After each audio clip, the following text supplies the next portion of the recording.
大家好，我现在到四川峨眉山啦。峨眉山是五 A 级景区啊，中国名山，世界遗产。峨眉山很有名，峨眉山的猴子、金顶都挺有名的啊。去山顶看一看有什么好玩的。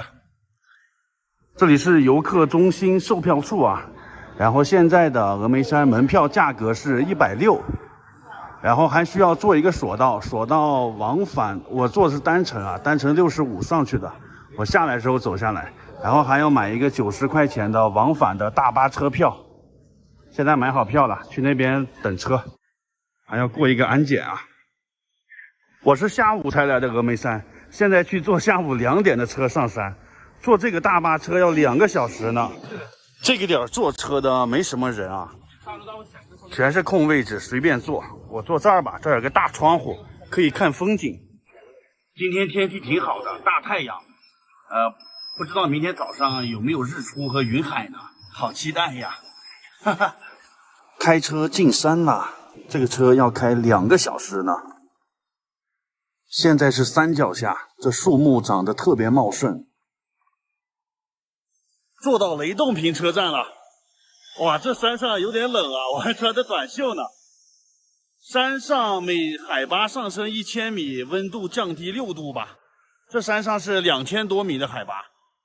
今天是4月27号，这个车就我们6、7个人啊。然后现在看这个雷洞坪停车场，没什么人，也没什么车。疫情期间游客非常少，人家大部分的时间都是早上就上去了，像我们这下午上山的人很少。这里还有租大衣的呢，现在倒不至于租大衣吧，租金30块钱一件啊。早上冷吗？早上肯定冷。早上看日出肯定应该要租一个哈。现在也不怎么冷啊。这里有个地图啊，看一下坐车走了什么路。从报国寺这里坐的车，然后一直沿着这个黄色的路啊，哇，走到这个地方了。它离金顶啊就剩下一段索道的距离了。我现在呢先走到这个接引店这里，住在这里啊，明天早上直接坐索道上去看日出，离金顶已经很近了啊。台阶这里围了好多人，他们在看这个猴子，峨眉山的这个猴子。这里海拔2500米左右了，这儿也有一个猴子。哇，抢东西啊！及时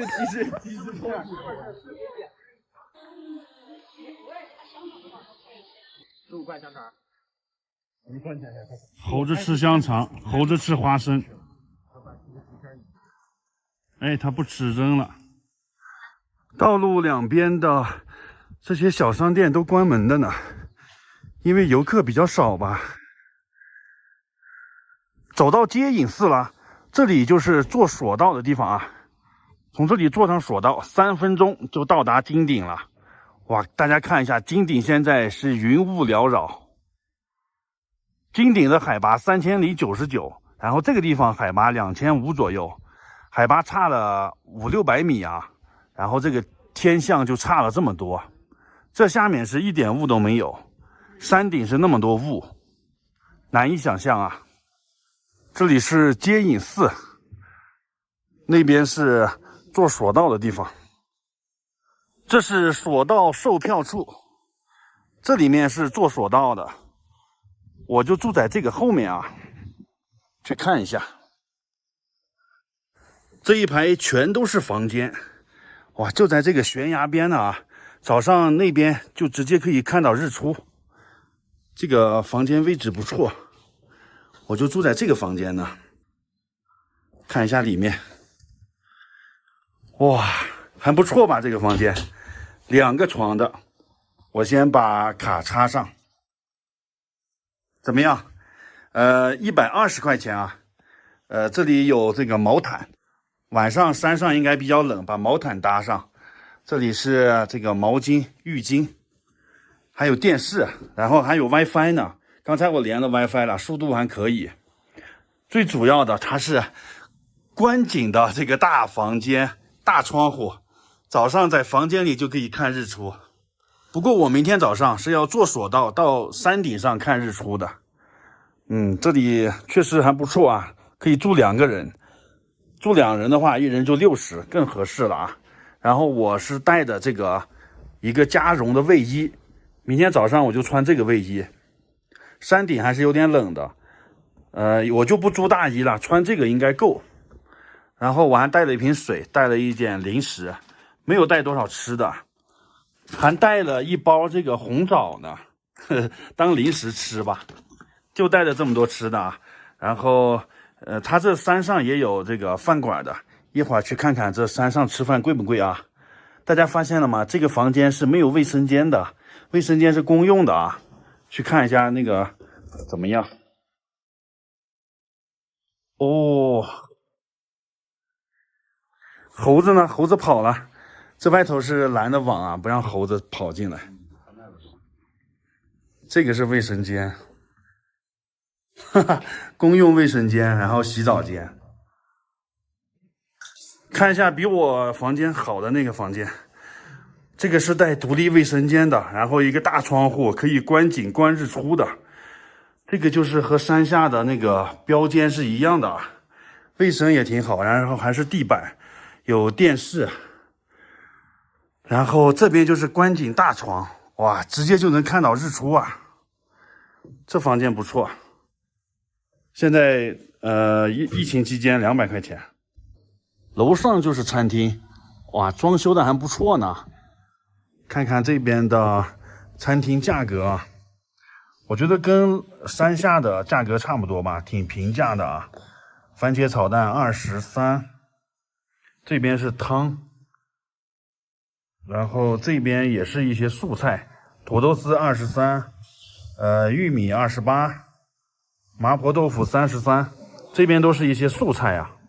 然后这一页就是荤菜了，宫保鸡丁48，青椒肉丝40，还可以吧？这个价格在山顶啊。再往这边呢，就是越来越贵了啊。这边都是一些酸菜鱼68一斤，这边就稍微贵点了。这边还有黄豆嫩牛肉68一盘，口水蛙，哇，这菜还挺丰富。总体来说还可以啊，看着下面的这个美景，然后吃饭，环境也不错。搞2个素菜吃啊，一个西红柿炒蛋，一个土豆丝，然后米饭。米饭是不够再加的啊。今天吃饱了，休息好了，明天早上去看日出。其实峨眉山的山顶也有很多宾馆的，我为什么不选择住在山顶呢？因为山顶的价格比较贵啊，最便宜的房间400多块钱，住在这里就比较划算一点。明天早上我只要花3分钟坐索道就可以到达山顶了。好的，朋友们，明天早上我们看日出啊！大家好，我现在在四川的峨眉山，这是山顶啊。昨天在山顶这里住了一晚上，房间还不错啊，120块钱。今天早上本来是想的起来看日出呢，但是今天下雨，没有日出，一直到8点多，现在雨才停。现在是9点整啊，我要出发去山顶了。背上我的书包，再戴一个帽子。这峨眉山上面特别的冷，今天大家看一下，外面风很大。今天是阴天，去退房啊。现在是9点了，现在还下着点毛毛细雨呢。早上时候下雨特别大。在这边买索道票啊，然后坐索道上山，能坐100人的索道啊。这轿厢特别的大啊，哇，全观景玻璃的。这个点儿坐索道上山的都是工作人员呐。3分钟到顶了啊！这段索道如果步行爬山的话，要爬2个多小时呢。索道上来65，下去55。看我今天这身打扮啊，穿着外套，里面是卫衣，卫衣的帽子戴上，然后再单门戴一个帽子。山顶上风还是有点大，然后还下着毛毛小雨。我没有打雨伞，也没有买雨衣啊。雨不是很大，就这样走吧。哇塞，已经到顶了！大家看我身后那个，哇，金光灿灿的那个雕像，那个是普贤菩萨的雕像啊。这个雕像好巨大呀！现在就走上去，这道路两旁全都是大象，大象是普贤菩萨的坐骑嘛。峨眉山是普贤菩萨的道场啊，像我们山西的五台山是观音菩萨的道场。这个雕像高48米啊，它其实是黄铜打造的，外面是贴的金箔，重600吨啊，全世界最大的、海拔最高的，这个普贤菩萨的雕像。从这个楼梯往上走的过程，也是参拜的过程啊。想见一面这个菩萨还不容易呢。你如果从山脚下往上爬的话，可能得爬1天1夜呢。哎呀，到山顶了，带大家看一下峨眉山的山顶是什么样的啊！很大一个大平台，最中间就是这个普贤菩萨的雕像，然后四周围啊有好多的寺庙建筑，那边是一个禅院，后面是大雄宝殿，然后这边是一个观音院。一会儿我都挨个转一下，先看一下最中间这个最显眼的普贤菩萨雕像。哇，金光灿灿！今天是阴天啊，如果是那个晴天，太阳照射上去的话，应该是很耀眼的那种。我们看一下这个佛像啊，它下面骑的是大象，手里拿的是如意，然后大象呢有4个，每一个大象都冲着一个方向。然后我们仔细看一下它的头呢，有10个头呢，这个叫做4方10面佛，厉害了啊！最高等级了。然后佛的下面呢有一圈这个灯，这个是可以别人来供养这个灯啊，都是花钱的。哦，这个下面呀是万盏明灯供养这个祈福的法会，这个就不能拍得太仔细了，涉及的这个宗教的东西了。还是看一下这边的景色吧，就从那里上来的。今天虽然是阴天，景色还不错啊，远处还飘着白云。朋友们，刚才那个观音殿，还有这边的大雄宝殿，我都进去了，但是没有拍视频啊，里头他不让拍的，都是供奉的佛像之类的。就看看外观也是挺壮观的。大家看后面这个楼呢，它叫做金顶，为啥叫这个名字呢？不用我解释，大家就知道啥意思吧。你看它这个房屋的顶啊，金光灿灿的。然后对面观音殿那个是银色的顶啊，其他的都像这个菩萨的雕像一样金光灿灿的，供养的人特别多，真的是不差钱啊，太土豪了。这个金顶啊，跟武当山山顶上那个金顶很类似。现在到这个上面去看一看，哇塞，从这个角度拍照更漂亮。大家看，可以同时拍到金顶和这个佛像的。在这个金顶的后面呀，就是万丈悬崖。再往这里看一下，远处就是峨眉山市区。这个垂直落差呀，有400米左右啊。看这个有多高，这个叫做神山崖，因为很多人就从这个上面跳下去了，一跃而下呀。这有啥想不开的啊？从这里跳下去，就粉身碎骨了。这片舍身崖的山谷里啊，经常会有云海出现。峨眉山有4大奇景啊：日出、云海、佛光和圣灯。日出和云海我们都能理解啊，这个佛光和圣灯怎么回事呢？据说是这个佛光呀，在云海上面经常会出现，某个东西就特别亮，就是那个佛的那个发光的一样。但其实它是光线折射形成的一个物理现象啊。这个圣灯呢就更玄幻了，我就不能解释得太清楚了。这些呢，其实都是他们编的故事啊，都是吸引游客过来旅游的一个故事，不要当真啊。现在雨停了，游客又慢慢比较多了。现在呢，我要到对面那个山头上，那里有一个楼，那里才是峨眉山的最高峰，海拔3099米。我站的这里是海拔3079米，比它矮了20米啊。现在往那边走，沿着这个悬崖边有一条路可以过去啊。从这个角度看一下对面那个山头，哇塞，真是万丈深渊呐！这个山头是真高呀，都快和天连起来了。但是很遗憾的是，现在去往那边的路关闭了，正在维修呢，他不让往那边走，去不了了啊。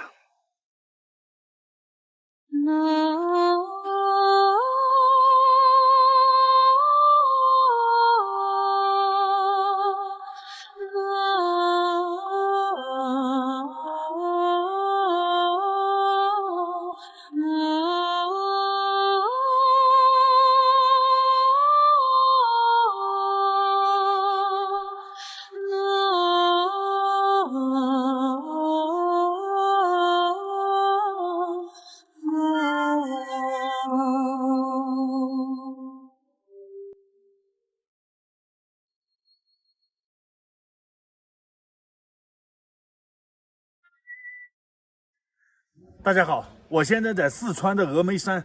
这个视频讲一下峨眉山的旅游攻略啊。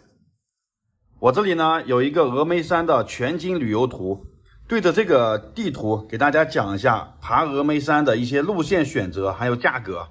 先说一下门票价格吧。现在门票160，然后往返车票是90，还有一个金顶的索道往返是120，加起来呢一共是370。下面就是说一下具体的路线啊。我们从这个山脚下的游客中心，从这里怎么样就能走到峨眉山的顶端金顶这里呢？有2个路线选择，一个呢是徒步路线，绿色的这条，一个呢是坐车路线，蓝色的这条。然后坐到雷洞坪这里啊，然后雷洞坪到接引殿呢需要徒步走上去，从接引殿到这个金顶呢，你可以徒步，也可以坐索道，这个索道就是120的那个价格的。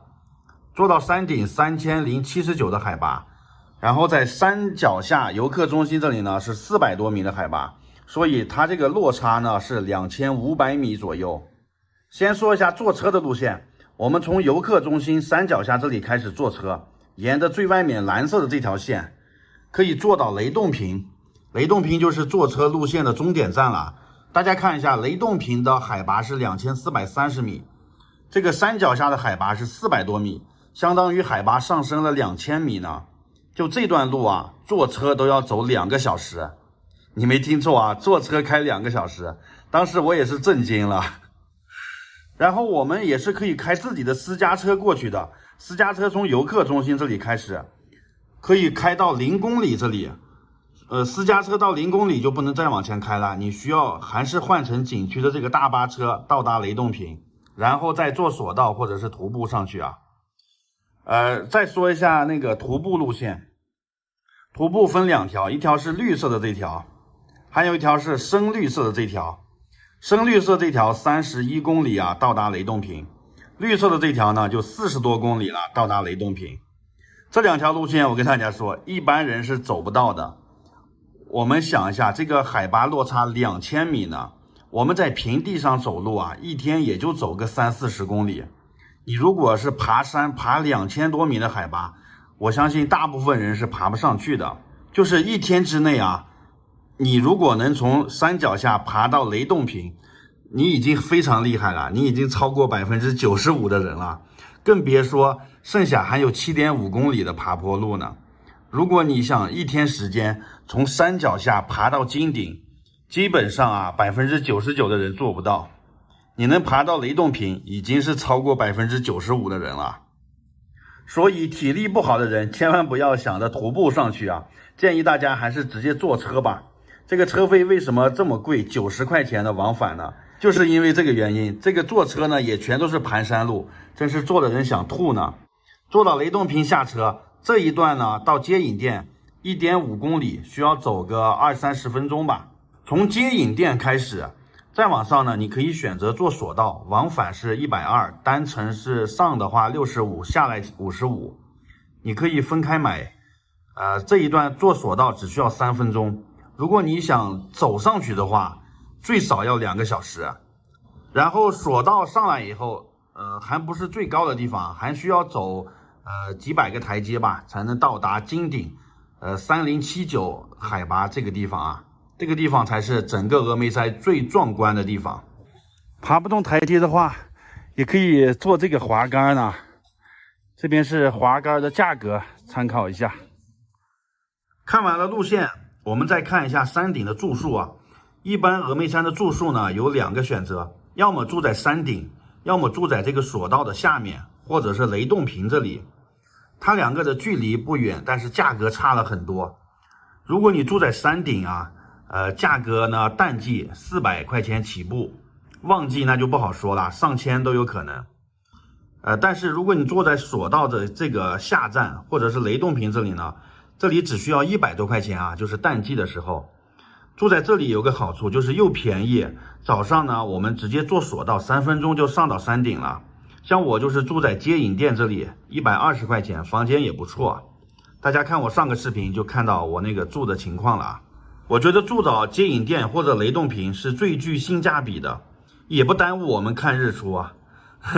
如果你不差钱，就住在山顶啊。再说一下这个峨眉山的猴子不是有名吗？在什么地方能看到猴子啊？在雷洞坪到接引店的这段路上就能看到猴子，很多人在这喂猴子。然后呢，在这个下面的一线天生态猴区这里可以看到猴子，这里的猴子最多啊，这个生态猴区。像这些地方啊，什么九老洞、玉仙洞、什么喜象池、华严寺，这些地方我都没有去。我相信大部分人呢来峨眉山也不会去这些地方，因为靠你自己徒步的话，真的是大部分人走不过去。然后很多人呢会去一下这个万年寺，万年寺也是需要买一下索道票。万年寺的索道上行是65，价格也挺贵的。这个万年寺呢是峨眉山的开山第一寺，也是值得去一下的吧。然后我是没有去这里啊，我去的是一线天和这个清音阁。所以整个峨眉山这么多景点啊，我才去了其中的3、4个吧。大家看这么多地方都没有去到呢，我相信大部分游客来了，你们也去不到这么多景点。尤其是你只有1天时间的，那你基本上就是坐车上去，索道上去，到这个金顶看一看，然后就原路返回了。这就是山顶的金顶大酒店，从这里上去就是山顶啊，早上看日出很好的位置。哇，现在大家看那个太阳的周围，好像有一圈彩虹啊，这个是不是就是他们说的佛光呢？这是太阳折射形成的彩虹。看一下大家在山顶上都穿的什么衣服啊？4月28号。今天是阴天，下点小雨。穿的这个雨衣，下雨的时候不要打雨伞啊，因为风比较大，雨伞是打不住的，必须得穿雨衣。然后穿这个红色衣服的，这个是租的棉大衣，租那个衣服30块钱啊，在那个索道那里就可以租。今天还是有点冷的，大家穿的都比较厚，穿羽绒服的也很多。因为这里的海拔是3079米，海拔每上升1000米，温度就降低6度，所以这里的温度比山脚下低个12、13度啊，还是要穿厚一点啊。然后这山顶上呢是可以飞无人机的，一会儿我也飞一下。吃个泡面啊。老老爷，多少钱一瓶？10块钱。不是8块吗？没有。再来个鸡蛋。这个能写的8块，没有。这是烤红薯吗？对。这个怎么卖呀15一斤称的。称斤的。这个馒头呢？烤馒头呢5元。5块钱一个。老面的。鸡蛋呢？鸡蛋3块钱一个。这炸洋芋。玉米多少钱一个？10块钱。10块。这边还有烤肠，烤肠也是10块。哇，这还有排骨呢。排骨多少钱呀？还有20、30、大中小。啊。然后后面还有饮料、矿泉水。饮料基本是10块，矿泉水是5块，是吧？山上都是这价格，方便面10块。再说一下坐车的事啊，这个就是景区的大巴车，来回穿梭的啊，在各个景点之间来回穿梭，很方便。当然也可以自己开车上来啊，自己开车上来就可以停到这些景点的门口，然后走路去这些景点玩。只不过开车进来它要收一个停车费的，这里是停车费的价格啊。你看小型车白天是15块钱，晚上是20块钱，它不是按时间计费的啊，它是按次数计费的。它这个停车有个问题啊，就是比如说你现在在这个景点玩，你就把车停在这个景点门口了吧，你玩好了去下一个景点，你车就停到下一个景点，它又收一次钱，不太划算啊。还是坐它这个车站的大巴车比较划算，这个车次也挺多的。这个就是峨眉山的金顶，海拔3079米，哇塞，真是太壮观了。在金顶的正中央就是巨大的这个普贤菩萨的雕像，金光灿灿呀，非常引人注目，高48米啊。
我现在来的这个地方是峨眉山的一线天，现在要通过这条河流，看一下这个两边的地形地貌啊。前面就是一线天，两个山谷夹的这个一条缝，看这两侧的山多高呢，树木特别的茂盛，水就从那个上游流下来。现在我从这个一线天里穿出去啊，再往前面走就是猴区，离猴区还有1.4公里呢。现在我得赶紧出去了，因为最晚的一班车是6点的，现在都快5点了。穿过一线天到清音阁回去了啊。这个一线天还是有点意思的，中间是一条河流，两边就全是高山，然后这两边都可以走的，很窄的一个栈道啊！哇塞，这路好湿呀！这上面的树往下滴水呢。看一下这个山有多高啊！这就是一线天，深山密林里面，我去，只有我一个人呢。这个峡谷里面阴风阵阵的呀。来回看一下走过的这条峡谷，一线天啊！天快黑了，赶紧出吧。这里的植被真是太丰富了，满眼都是翠绿。一线天走到这里的时候，分了2条路，一条呢就是跨过拱桥走那边的栈道，另一条呢就是走这边。这边的路没有那边修得好，这边都是这个沙滩这种路啊。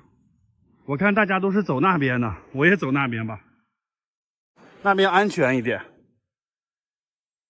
这个峡谷真是很深呐，峡谷里面特别凉快啊，凉风习习。这个地方是峨眉山一个比较有名的景点，牛心石，中间这个石头像牛心嘛。然后它正对面啊有一个牛心亭，亭子两边有2个拱桥。这下面呀，一个拱桥下面有一条河流，右边的河流比较黑，叫黑龙江；左边的河流比较清，叫白龙江。它俩在牛心亭这个位置交汇了。哇，这个地势真是挺不错的啊！这个景点就是比较有名的一个景点啊。然后这里呢有很多人来这里画画呢。然后这个地方画画的人更多，他们都在画这个牛心亭啊。看，哦，应该的。看看画的像不像呢？看看这个地方景色不错吧？在这里拍个照吧。牛心亭，这个峡谷里面确实是太漂亮了。